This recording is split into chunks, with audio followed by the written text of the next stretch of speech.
हर जगह से ये बात हमारे सामने आ रही है कि बारिश नहीं हो रही है। काफ़ी सालों से ये मामूल देखने को आता था कि जून के पहले अशरे में मुंबई में मूसलाधार बारिशें हो जाती थी।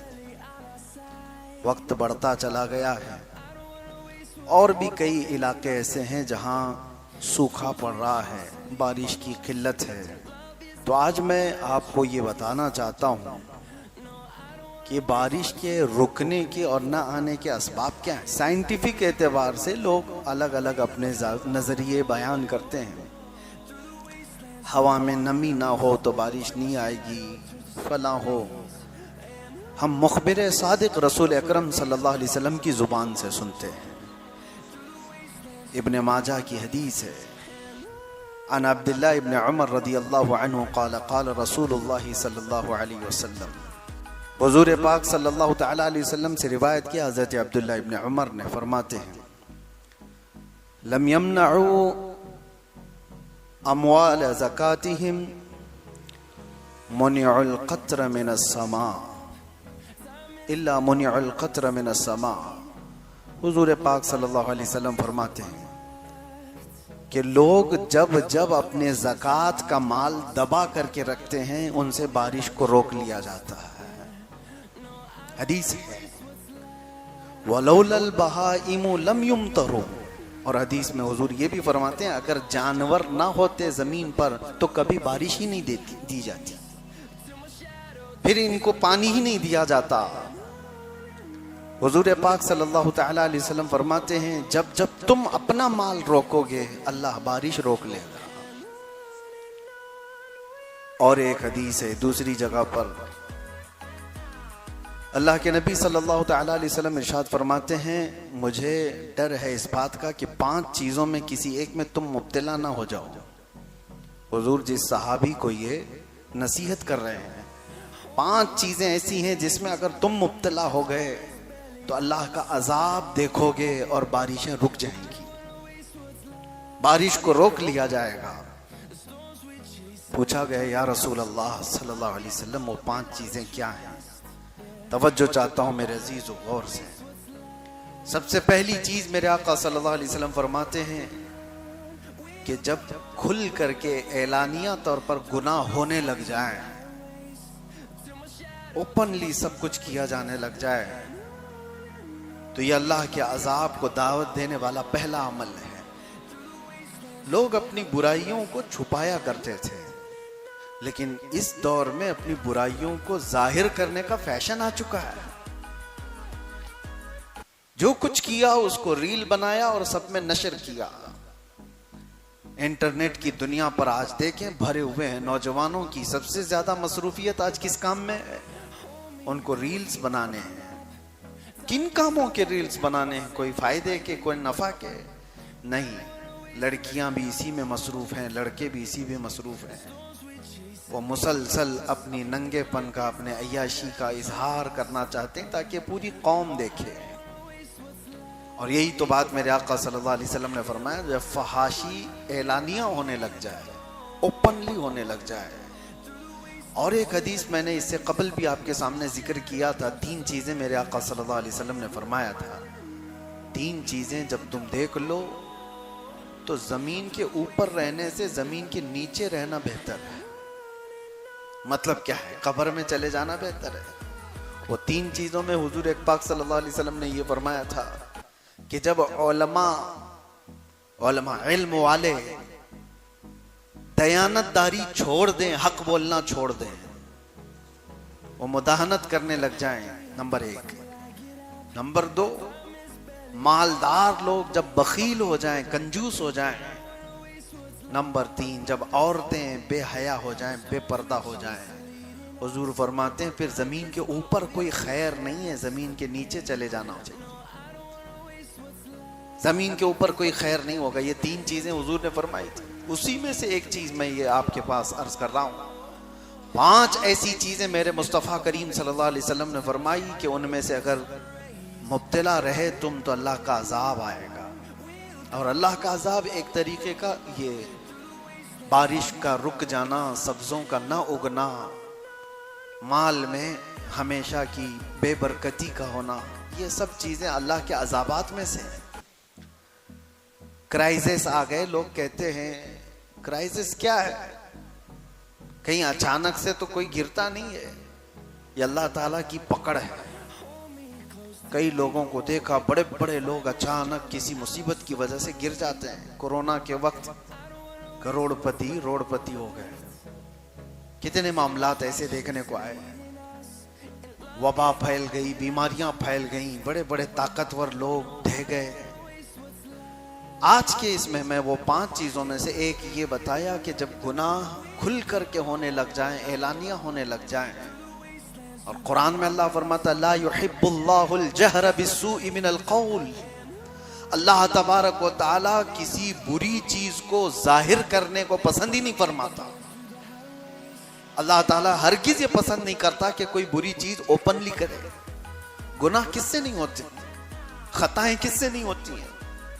खताएं गुनाह जब हो जाते हैं तो इंसान ये सोचता है कि इस पर पर्दा पड़ा रहे, ये छुपी रहे चीजें। लेकिन कोई बंदा अगर आकर के बताता है मैं सूदखोर हूं, मैंने 4 औरतों से जिना कर लिया है, मुआज़ल्लाह रब्बिल आलमीन, कोई अगर आकर के बताए फलां की चोरी मैंने की है, तो वो अपने गुनाहों का इजहार कर रहा है और मखलूक को गवाह बना रहा है अपने गुनाहों का, दूसरों को अपने गुनाहों पर गवाह बना रहा है। और अल्लाह कुरान में फरमाता है हरगिज अल्लाह पसंद नहीं फरमाता।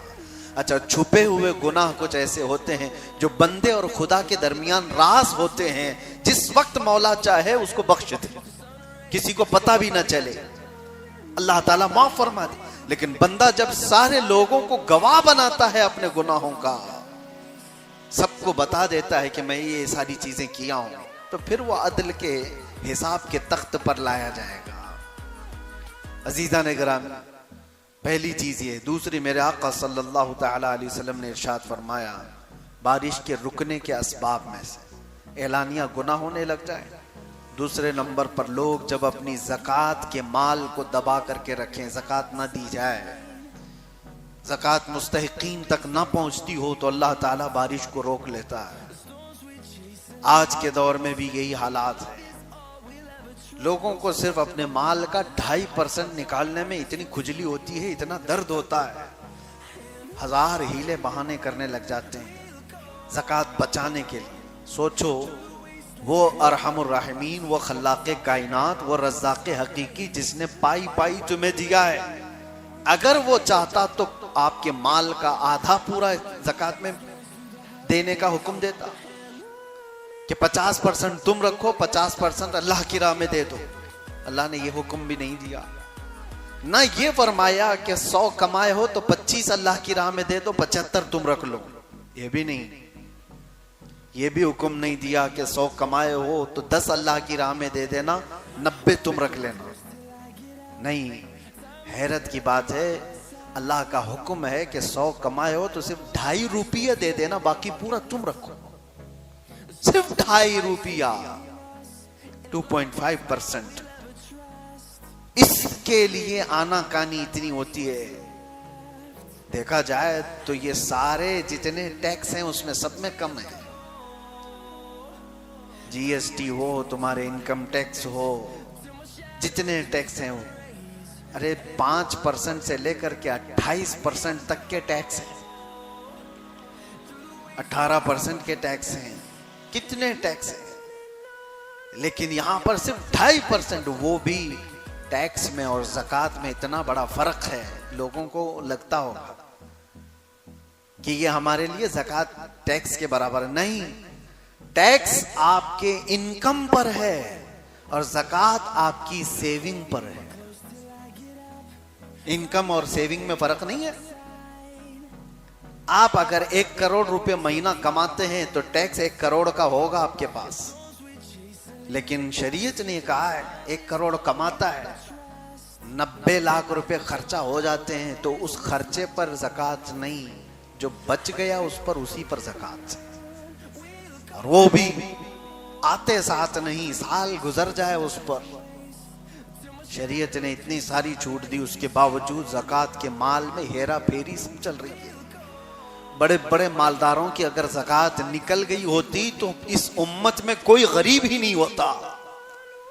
दौरे उमर फारूक रदी अल्लाह ताला सिर्फ 2.5 साल के बाद हजरत अबू बकर सिद्दीक 2.5 साल खलीफा रहे और उनके बाद हजरत उमर फारूक रदी अल्लाह ताला अन्हु खलीफा वक्त बने। और आपके जमाने खिलाफत में यमन से ज़कात का माल आया मदीने में। वहाँ जो गवर्नर थे सहाबी रसूल, उन्होंने ज़कात जो लोगों ने जमा की थी वो सब जमा करके मदीने भेजा और मदीने के फुकरा और मसाकीन को तकसीम करने के लिए फरमाया। तो हज़रत उमर फारूक के पास जब ये ज़कात का माल आया तो आपने ये कह कर के वापस भेजा कि जिस जगह की ज़कात निकली है वहाँ के फ़कीरों को पहले दिया जाए, वहाँ की ज़रूरतमंदों में तकसीम कर दो, फिर अगर बच जाए तो मदीने भेज देना। जब ये माल वापस यमन गया तो वो सहाबी रसूल जो गवर्नर थे उन्होंने दोबारा अमीरुल मोमिनीन के पास ये माल ये कह करके भेजा कि हुजूर यमन में सबको तकसीम हो गया, यहाँ पर कोई लेने वाला बाकी नहीं है, इसलिए मदीने भेजा। दोबारा आ गया। अब मदीने तैयबा में जब ये ज़कात आई, हजरत उमर फारूक रज़ियल्लाहु ताला अन्हु ने फरमाया देखो यमन में सब तकसीम हो चुका, अब मदीने आई है, जो हकदार लोग हैं मुस्तहिकीन हैं वो आए। 3 दिन तक ऐलान होता रहा, मदीने की गलियों में ज़कात लेने वाला कोई नहीं था, ज़कात देने वाले सब थे, लेने वाले नहीं रह गए थे। वजह क्या थी? शर्म और हया से नहीं ले रहे थे, ऐसा नहीं, सब कैपेबल थे, सब ज़कात अदा करने वाले हो चुके थे। ये निज़ाम कैसे आया? ये वही साहबा हैं मदीने में जो मेरे आका के ज़माने में इतने गुर्बत के शिकार थे कि एक खजूर की गुठली पर पूरा दिन गुजारा करते थे। एक प्याला दूध पर 70 सहाबा सैराब हो जाते थे। लेकिन दौरे फारूकी आने तक वो इतने मालदार हो चुके थे कि लेने वाला कोई नहीं था, अब सब देने वाले हो चुके थे। ये ज़कात का निज़ाम इस्लाम ने इस तरह बनाया था कि गुर्बत को ख़त्म करके सबको बराबरी का हक दिया जाए। आज मालदारों ने अपना माल रोक कर रखा है, 1000 हीले बहाने हैं उसमें ज़कात निकालने के लिए, ज़कात नहीं निकालते। मुअज़्ज़ल्लाह रब्बिल आलमीन, किसी के पास करोड़ों का माल पड़ा हुआ है और उसके बाद अचानक एक दिन आता है जब उनकी रूह निकाल ली जाती है। कुरान कहता है यौम युहमा अलैहा फी नारी जहन्नम फतुक्वा बिहा जिबाहुहुम व जुनूबुहुम व ज़ुहूरुहुम। वो दिन आग से तपाया जाएगा, उनकी पेशानियों को दागा जाएगा, उनके बाजुओं को दागा जाएगा, उनकी पीठ को आग से दागा जाएगा और पूछा जाएगा और पूछता है जिसको दागा जा रहा है ये मुझे क्यों अजाब दिया जा रहा है? अल्लाह फरमाता है हादा मा कनज़्तुम लिअन्फुसिकुम, ये जो तुमने अपने लिए खजाने जमा किए थे उसका अंजाम है। फज़ूक़ू मा कुंतुम तकनिज़ून, अब चखो जो कुछ तुमने जमा कर रखा था। ये जो ज़कात दिए बगैर माल घर पर रहा, हदीस पाक में है उस माल का एक अज़दा बना दिया जाता है जो कब्र में हमेशा उस मैयत के ऊपर मुसल्लत रहता है, क़यामत आने तक उस मुर्दे के ऊपर वो तारी रह जाता है, वो हटाना चाहता है और वो सांप उससे कहता है कि मैं तेरा वो महबूब माल हूं जिसको तू कभी अलग नहीं करता था, कभी तू अलग होने नहीं देता था, मैं हमेशा तेरे साथ रहूंगा कब्र में। अजीज़ान गिरामी वक़ार, अल्लाह तबारक व तआला ने जो माल हमें दिया हमारा अपना कुछ नहीं है। अगर ये एक हादसा हो जाए तो सारा माल ख़त्म हो जाएगा। माल हो तो ऐसा, अल्लाहु अकबर, अश अश करते हम उस उस्मान इब्न अफ़्फ़ान रज़ी अल्लाह तआला अन्हु का, जिन्होंने अता करते करते इतना दिया था कि आज तक उनके माल को अल्लाह ने महफूज रखा। मदीने में आज भी उनका अकाउंट चलता है। हज़रत उस्मान गनी रज़ियल्लाहु तआला अन्हु का खाता आज भी चल रहा है मदीने तैयबा में। कुछ वो माल है जिनको अल्लाह तबारक व तआला महफूज रखा।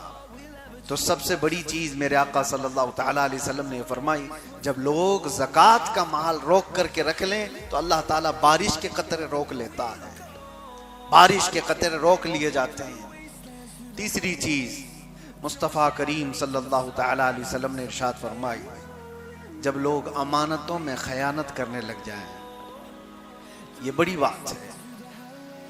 और एक चीज हुजूर करम सल्लल्लाहु अलैहि वसल्लम ने फरमाया, जब लोग नाप तोल में कमी करने लग जाएं तो उन पर दो चीजें मुसल्लत की जाती हैं, नाप तोल में कमी करने वाले, अमानत में खयानत करने वाले। हुजूर फरमाते हैं बारिश भी रोक ली जाती है और जालिम हाकिम को उनके ऊपर बिठा दिया जाता है, उसके जुल्म को सहते रहेंगे। जालिम हाकिम अगर तुम्हारे सरों पर बिठा दिया गया है तो तुम्हारे अमाल, ये तुम्हारे खुर्द बुर्द की वजह से लोगों में एक बड़ी बुराइयां ये फैली हुई हैं। नाप तोल में कमी करने वालों पर एक बहुत बड़ा अजाब आया था। यह हजरत शुएब अलैहिस्सलाम की कौम करती थी। कुरान पाक में है, अल्लाह फरमाता वला तनकुसुल मिकियाल वल मीज़ान। हजरत शुएब अलैहिस्सलाम कहते थे कि नाप तोल में हरगिज कमी ना करो, ये अल्लाह के अजाब को दावत देने वाली चीज है। लेकिन वो कौम मानती नहीं थी। फिर अल्लाह का अजाब आया, बहुत भयानक अजाब आया। हजरत शुएब अलैहिस्सलाम की कौम हिला को बर्बाद हो गई। आज भी इस उम्मत में अगर ऐसे लोग हैं जो इस तरह के हीले बहाने करके, खुर्द-बुर्द करके थोड़ा सा बचाना चाहते हैं, दूध में पानी मिलाने वाले, अशिया खुर्दनी में, खाने पीने की चीजों में मिलावट करने वाले, तोलने वाली चीज में कांटे के साथ धोखा करने वाले, कुछ ऐसे लोग भी मेरे पास आए थे जिन्होंने कहा कि हमारा काम है ये जो वजन करने वाला कांटा बनाना। लेकिन उनसे कहते कई दुकानों वाले हैं, बड़े बड़े लोग हैं, वो हमें सिर्फ ऑफर ये देते हैं कि इतने पैसे दे दूंगा, कांटे में ये करके दे दो। अब तो डिजिटल आ गया, पहले पत्थर रखे जाते थे, कहा कि मशीन में ये करके दे दो। 800 ग्राम का ही होना चाहिए माल, लेकिन दिखाना चाहिए 1 किलो का। तो ये जो कलाकार लोग हैं, पैसे लेकर के करने वाला कर देता है, लेकिन जो जमीर नहीं बेचता वो मना कर देता है। मेरे अजीजों, आज के दौर में भी ये सब चीजें मौजूद हैं। छोटी छोटी चीजों में खयानत करने वाले। इसीलिए मेरे आका सल्लल्लाहु तआला अलैहि वसल्लम फरमाते हैं, मोमिन हर बुराई कर सकता है लेकिन झूठा और खयानतदार नहीं हो सकता। झूठ और खयानत मोमिन के लिए है ही नहीं। क्या आज ये माशरे में बात आ सकती है? और हुजूर पाक सल्लल्लाहु तआला अलैहि वसल्लम ने फरमाया, जब अमानत में लोग खयानत करने लग जाएं तो समझ लो कि बारिश रोक ली जाती है, और नाप तोल में कमी करने लग जाएं तो बारिश रोक ली जाती है। और इल्म के सिलसिले में भी फरमाया गया, जब इल्म खत्म हो और जहालत आम होने लग जाए तो ये बाजार गुनाहों का है। यहाँ अब इल्म की तलब किसी को नहीं है। अब इल्म की तलब कहाँ है किसको? हर कोई अपने अपने जिंदगी में मगन है। वो इंटरनेट की दुनिया का शागिर्द है। आज सब गूगल के शागिर्द हैं, सब इंस्टा फेसबुक के शागिर्द हैं। हाथों में अल्लाह की किताब कब आई थी पता ही नहीं है। हदीस रसूल कब पढ़ा था ये पता ही नहीं है। जो कुछ भी आज डिपेंडेंट हैं वो सिर्फ मोबाइल पर हैं, इंटरनेट की दुनिया पर हैं। सच बताओ, अपने ज़मीर पर हाथ रख करके इन हाथों को देखो, पूछो आखिरी बार कब कुरान उठाया था? आखिरी बार कब हदीस रसूल उठाया था? कोई किताब पढ़ा था? इल्म की तलब खत्म हो गई। जहालत हमारे मुआशरे में आम हो गई है। अजीज़ा ने गिरामी वक़ार, ये सारे वो असबाब हैं जिसकी वजह से बारिशें रोक ली जाती हैं। मैंने सूरे नूह की आयत तिलावत की थी। इलाज भी तो सुनते जाए। ये तो असबाब है, इलाज क्या है? सैयदना नूह अलैहिस्सलाम फरमाते हैं, फ़क़ुल्तु इस्तग़फ़िरू रब्बकुम इन्नहु काना गफ़्फ़ारा। लोगों से आपने फरमाया कि ये सारे असबाब अगरचे हैं, गुनाह वगैरह सारे जो अल्लाह के अज़ाब को दावत देते हैं, अगर ये चीजें खत्म करना है तो अपने रब की बारगाह में जल्दी से इस्तिग़फ़ार करो।